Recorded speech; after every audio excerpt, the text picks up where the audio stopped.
A leader's rule of thumb. The 3 keys to creating and adhering to your own set of rules as a leader, both protecting and enhancing your reputation and your leadership and that of those that you are leading. So what are these 3 keys? 1 is knowing your company's policy. 2 is creating and having your own set of rules. We'll get to that. And then lastly is protecting your people. So let's step it back a bit with rules. Every company and every organization has their own set of rules. Some you like, some you don't. Some that make sense and are obvious, such as being on time, meeting metrics, or etc. Others that may be out of date, given the times that we're living in with the amount of hybrid and remote work that's going on. No matter how you feel about the rules, like, dislike, like, or loathe, it's your job as a leader to follow them, follow through, and be great at it. Years ago, when I started off as an employee and became a manager, and I use that word very specifically, everyone learns how to manage before they lead. So I was a manager and wasn't leading very well. And because I was good at my job, I was getting away with a lot of things and breaking rules. I didn't have to show up on time. I can lax off on paperwork. I can say things that maybe other people couldn't say. And although I was allowed, it wasn't okay. And when we break rules like that as leaders, it's 1, hard for people to come and tell you when you're wrong. Hard for you to hear it. And then it's also hard for us to have the tough conversations with our people under us when they exhibit the same type of behavior. So be mindful. Be mindful. The rules you agree with, the rules you don't, it's your job as a leader to follow through. The other thing with rules is that every company and organization is different. And as you go from job to job, because that's the way of today, it's still our job to follow through. And one job that I had right out of college, all of the senior leaders, managers, and frontline workers, especially working in the mental health field and facilities, they all went out for a day a week after work. There was nothing like that cold beer on a Friday after some of the events and stories and things that I am not privileged to share with you that were happening at work. There was nothing like it. And being able to bond that way was amazing. The next company I went to after that was in sales. And there was a strict rule with no fraternization between management and more frontline. And although frontline and management may have gotten along well at work, there wasn't that bonding experience of going out together casually to decompress, to connect, and to bond. So whether you like or dislike, changing place to place, be a leader and know your company's policy, follow through. Find the good in it. What are they right about? And live in that space. The next part, the second part, is having your own. I'm going to share 2 rules with you that I created myself because it was good for me as a person professionally, it was good for me in my relationships, and it was good for me in my future.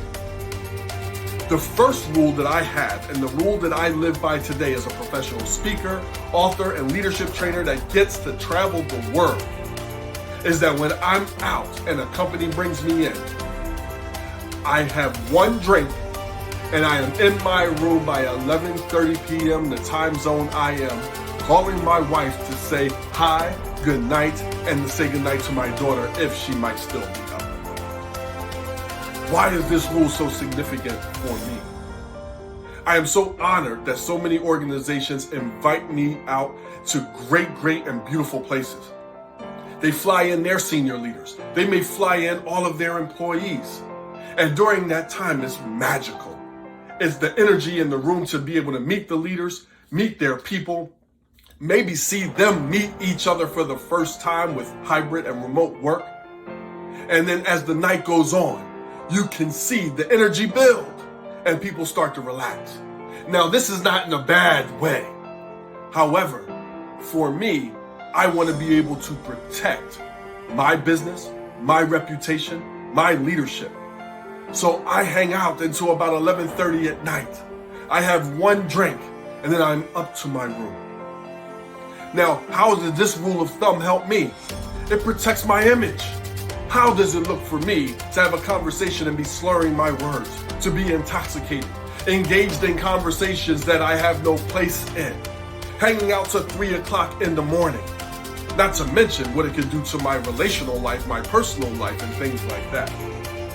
That rule has been a godsend. My second rule is keeping my door open. When I was first promoted to a position of leadership, I had the luxury of having an office. And if you have an office, most likely you have a door. And it can be very easy to flick that wrist and close that door from time to time. I did it. And I got used to.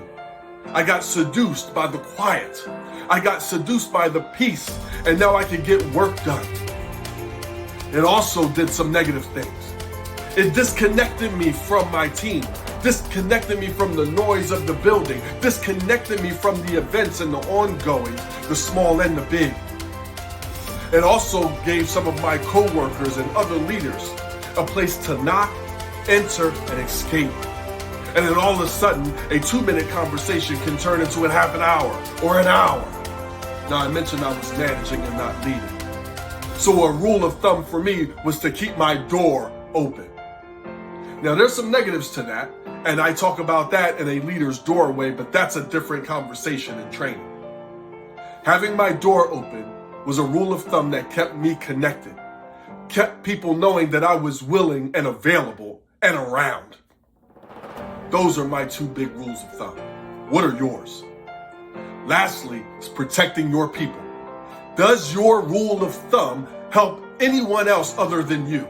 If it only helps you, that's good, but you want to be great, make your rule of thumb also help others.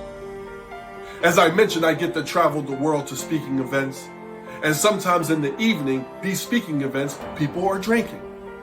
I was once speaking to people and meeting and shaking hands and giving autographs and signing books. It's a great thing to be able to do. And one woman that I met was slurring her words, not walking in a straight line. And I seen her walk off by herself. Now, as I'm talking to other people, I kept an eye and I remembered her name.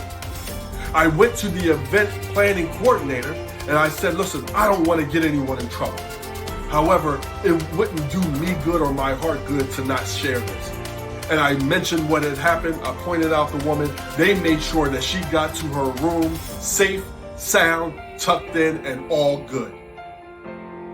My rule of thumb was to protect. You see something, you say something. That was somebody's mother, somebody's wife, somebody's daughter. I would want someone to protect mine. So please, make sure that you have a rule of thumb that protects your people. Guys, that's a leader's rule of thumb. What are your company's policies? Whether you agree or disagree, they're right on time or outdated. Follow through. If you don't want to follow through, what solutions do you have and who do you talk to and lead through it that way? Have your own set of rules that enhance your leadership, protect your reputation. And then lastly, make sure you have a rule of thumb that protects others. Guys, I hope that this has resonated with you. Maybe you've been through it. Maybe you're going through it right now. Maybe you can help someone else underneath you be a leader. If you like this, you're going to love everything at youevolvingnow.com. That's YOU evolvingnow.com. I can't wait for you to click it. Find out more and connect with me so I can be of impact for your leaders, your employees, your team, and your organization. Guys, until next time, enjoy your evolution.